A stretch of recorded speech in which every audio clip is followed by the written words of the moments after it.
며느리는 제 이름으로 회사를 만들었고 저는 아무것도 모른 채 빚을 떠안았습니다. 가게는 멀쩡하게 돌아가는데 제 통장만 무너지고 있었습니다.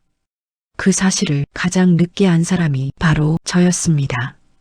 제 이름은 정미숙, 올해 63입니다. 사람들은 제가 장사를 오래 했다고 말하지만 사실 저는 장사꾼보다는 일꾼에 가까운 사람이었습니다. 새벽 4시에 일어나 조리실 불을 켜고 손이 얼얼해질 때까지 반찬을 만들었습니다. 화려한 가게도 없었고 손님과 흥정할 일도 없었습니다. 요양원과 식당에 정해진 시간에 정해진 양을 꾸준히 납품하는 일이 전부였습니다. 돈이 한꺼번에 들어오는 일은 없었지만 그 대신 돈이 끊기는 일도 없었습니다. 저는 그 정도면 됐다고 생각했습니다. 욕심내지 않고 사람을 믿고 약속을 지키면 먹고 사는데 문제는 없다고 믿어왔습니다. 아들 박진우는 그런 제 삶을 답답해했습니다. 엄마! 이제 그런 방식은 안 통해. 시대가 변했잖아.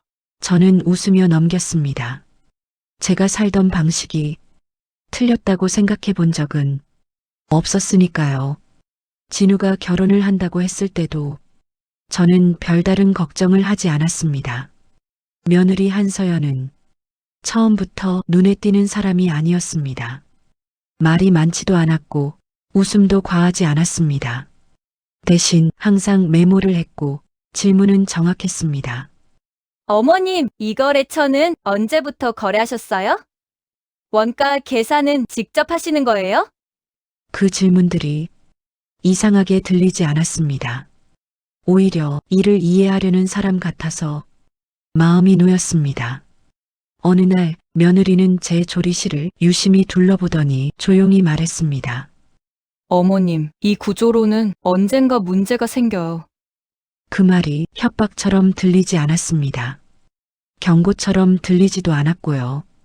그저 저를 걱정하는 말처럼 들렸습니다. 어머님은 일만 하세요. 관리는 제가 도와드릴게요. 그 말이 제 인생에서 얼마나 위험한 말이었는지 그때는 몰랐습니다. 처음부터 모든 걸 넘긴 건 아니었습니다. 정리부터 시작했습니다. 엑셀로 거래처를 정리하고 납품 날짜를 다시 맞추고 원가표를 새로 만들었습니다.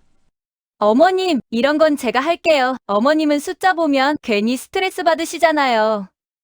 그 말에 저는 고개를 끄덕였습니다. 제가 잘 못하는 걸 누군가 대신 해준다는 건 나쁜 일이 아니라고 생각했습니다. 며느리는 점점 더 많은 걸 대신하기 시작했습니다.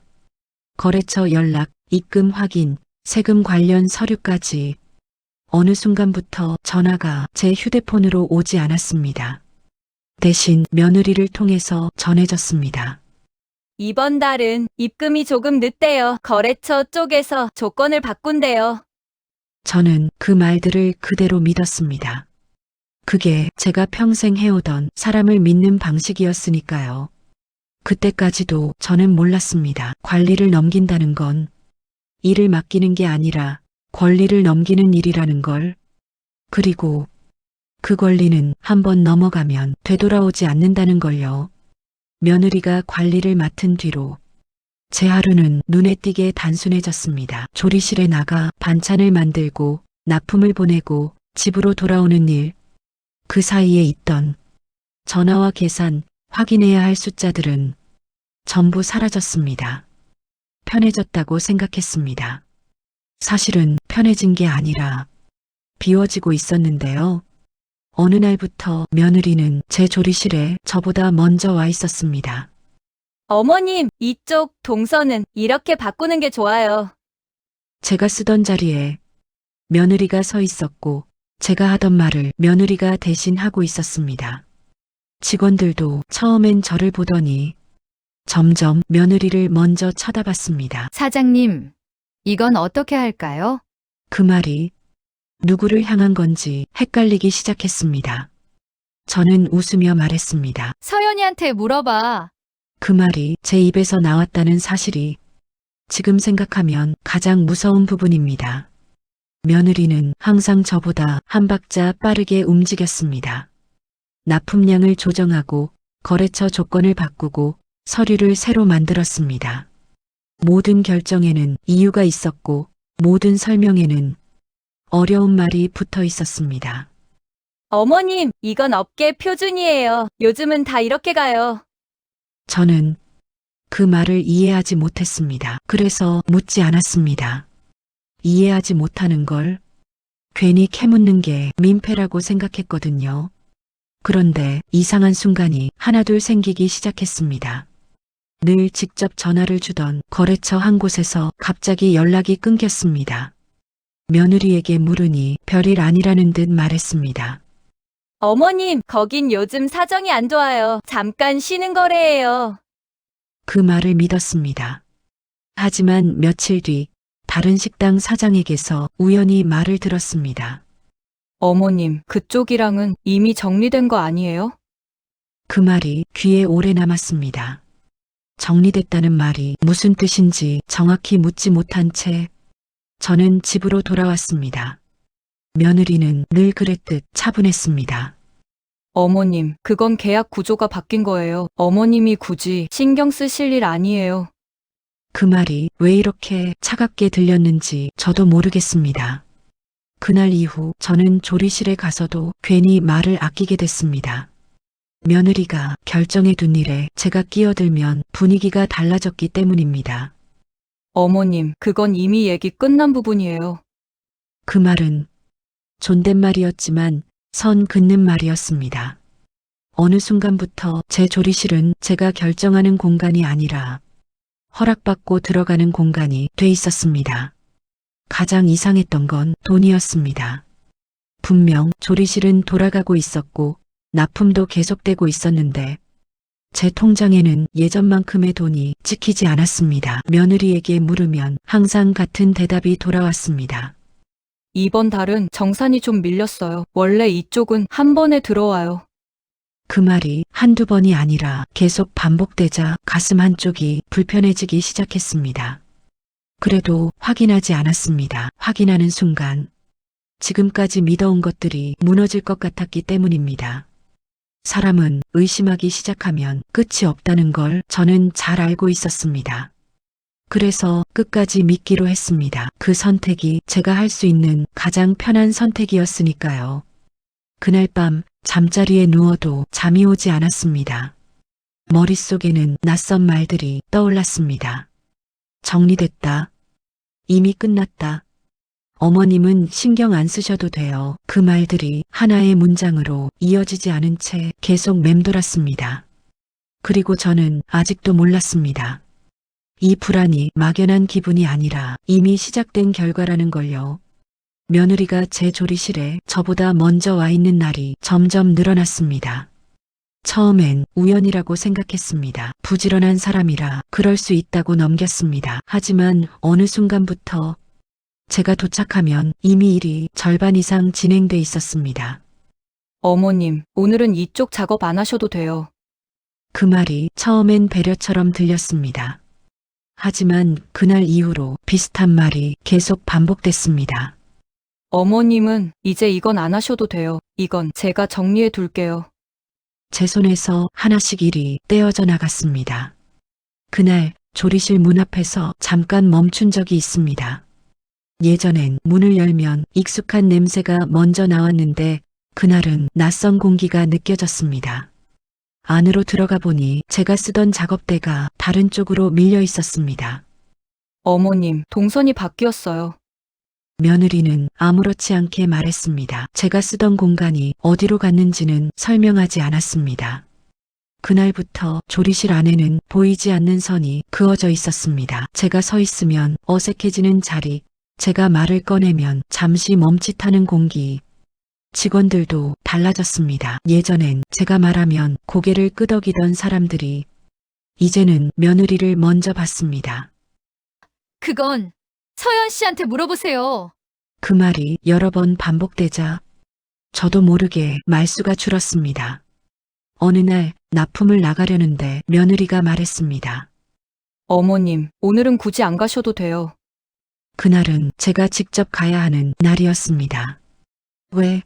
라고 묻자 며느리는 잠깐 망설이다 말했습니다. 이미 다 얘기돼 있어요. 그 말이 가슴을 쳤습니다. 무슨 얘기가 언제 누구와 돼 있었다는 건지 아무도 설명해 주지 않았기 때문입니다. 그날 이후 저는 납품 현장에 나가지 않게 됐습니다. 제가 사라진 자리를 며느리가 자연스럽게 메우고 있었습니다. 가장 결정적인 날은 조리실 출입과 관련된 이야기가 나왔을 때였습니다. 어머님, 요즘 위생 점검이 좀 까다로워요. 며느리는 조심스럽게 말을 꺼냈습니다. 외부인 출입을 조금 제한해야 할 것 같아요. 외부인이라는 말에 저는 웃음이 나왔습니다. 내가 외부인이야? 그때 며느리는 눈을 마주치지 않은 채 말했습니다. 형식상요. 그 한마디로 모든 게 정리됐습니다. 형식상 저는 이 공간의 주인이 아니었습니다. 그날 이후 조리실 열쇠는 며느리가 가지고 있었습니다. 저는 올 때마다 문 앞에서 잠깐 기다려야 했습니다. 그 시간이 길지 않았다는 게 더 괴로웠습니다. 잠깐 기다리는 그 몇 분 동안 저는 내가 어디까지 밀려났는지 확인하고 있었으니까요. 집에 돌아와 아들에게 물었습니다. 진우야, 이게 무슨 일이냐? 아들은 잠시 말을 고르더니 이렇게 말했습니다. 엄마, 서연이 말이 맞아.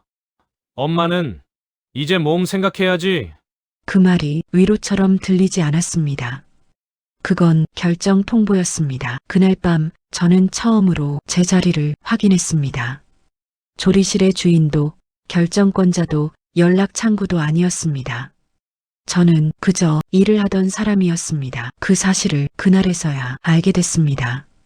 며느리가 서류 이야기를 꺼낸 건 제가 조리실에서 완전히 밀려난 뒤였습니다. 이미 제가 뭘 할 수 있는지 뭘 모르는지 다 파악한 다음이었죠. 어머님, 요즘 상황이 좀 복잡해요.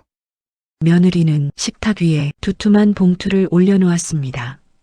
그 봉투를 보는 순간 가슴이 철렁 내려앉았지만 겉으로는 아무렇지 않은 척 앉아 있었습니다. 이건 어머님을 보호하기 위한 서류예요. 그 말이 가장 먼저 나왔습니다. 보호라는 단어는 이상하게도 사람을 안심시키는 힘이 있었습니다.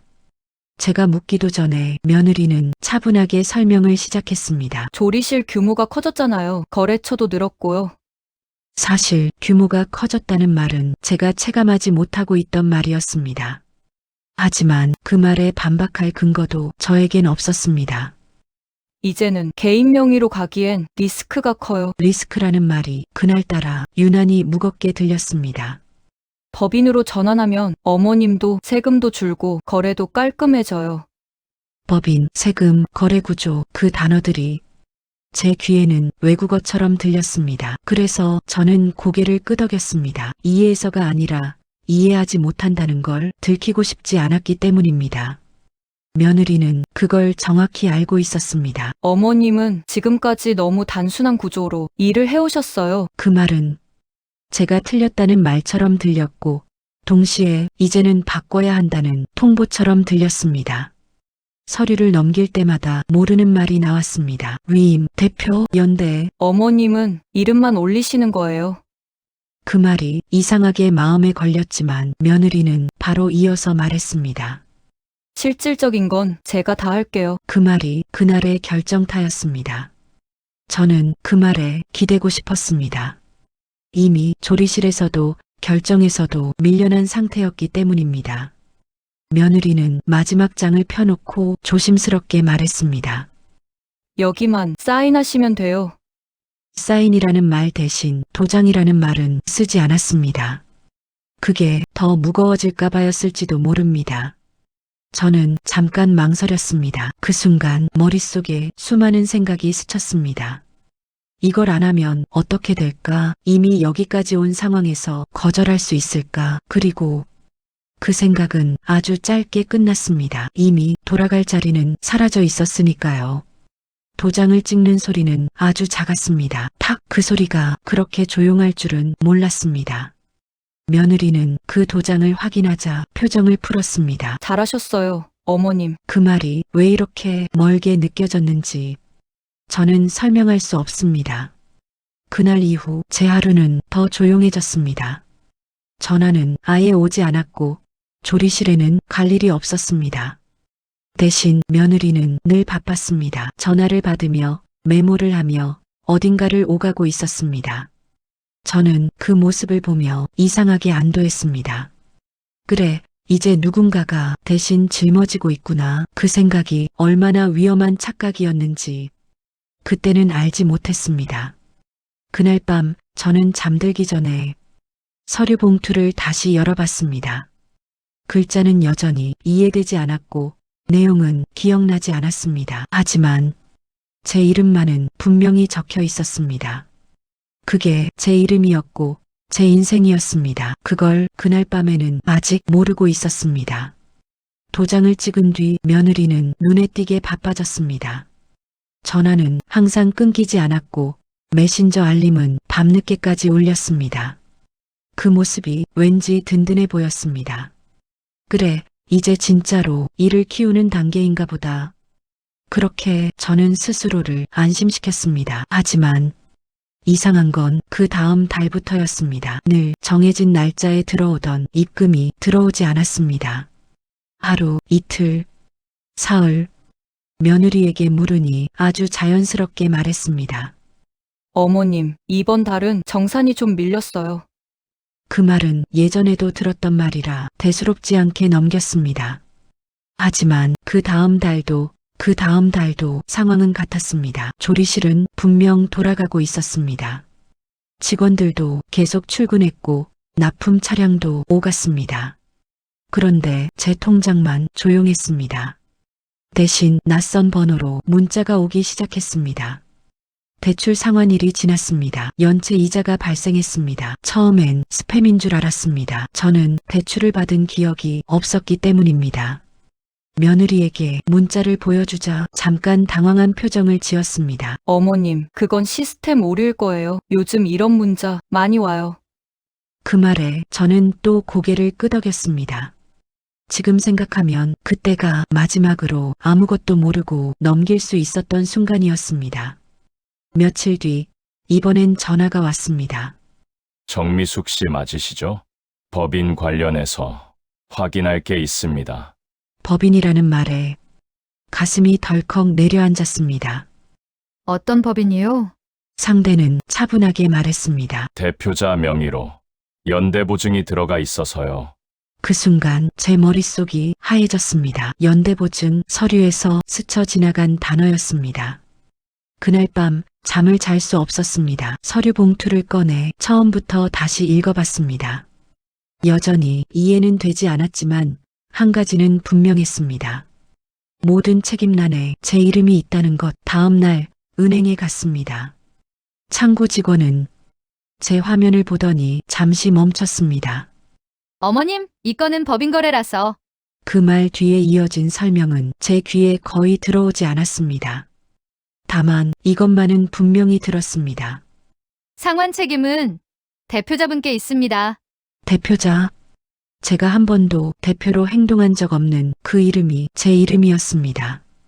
집으로 돌아오는 길이 낯설게 느껴졌습니다. 제가 알던 일상이 아니라 누군가의 잘못된 꿈속에 들어온 느낌이었습니다. 며느리에게 전화를 걸었습니다. 몇 번의 신호음 끝에 전화를 받았습니다. 어머님, 지금 통화 어려운데. 그 말에 저도 모르게 목소리가 떨렸습니다. 서연아, 이게 무슨 말이냐? 잠시 침묵이 흐른 뒤 며느리는 말했습니다. 어머님, 그건 다 어머님 이름으로 정리된 부분이에요. 그 말이 너무 차분해서 오히려 무서웠습니다. 어머님이 대표시잖아요. 그날 저는 처음으로 확실히 알았습니다. 도장은 보호가 아니라 이동이었다는 걸요. 돈은 다른 쪽으로 흘러가고 있었고 책임만 제자리에 남아 있었습니다. 그리고 이건 단순한 착오가 아니라 이미 끝난 구조라는 것도요. 연대보증 이야기를 들은 뒤로 저는 더 이상 혼자 판단할 수 없었습니다. 그래서 거래처 몇 군데에 직접 전화를 걸었습니다. 예전엔 제가 전화를 하면 바로 알아보던 사람들이었습니다. 그날은 반응이 달랐습니다. 어머님 그쪽은 이미 정리된 걸로 알고 있는데요. 정리됐다는 말이 이번엔 명확하게 들렸습니다. 정리라니요? 제가 묻자 상대는 잠시 말을 고르더니 이렇게 말했습니다. 계약 주체가 이미 바뀌었어요. 그 순간 손에 들고 있던 전화기가 미끄러지는 느낌이 들었습니다. 서현 씨 쪽 법인이랑 이미 계약 끝났어요. 어머님 쪽이랑은 더 이상 거래가 안 됩니다. 그 말은 설명도 사과도 아닌 사실 통보였습니다. 저는 그날 하루 동안 거래처 11군데에 전화를 했습니다. 결과는 모두 같았습니다. 이미 다 넘어갔다는 말, 새 계약이 체결됐다는 말, 제 이름은 거기 없다는 말. 조리실로 갔습니다. 문 앞에서 한참을 서 있다가 초인종을 눌렀습니다. 예전엔 열쇠로 열던 문이었습니다. 문을 열어준 건 며느리가 아니었습니다. 처음 보는 사람이었습니다. 누구세요? 그 질문에 저는 잠시 말을 잃었습니다.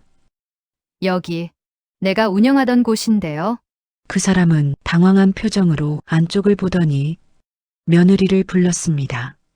서연 대표님.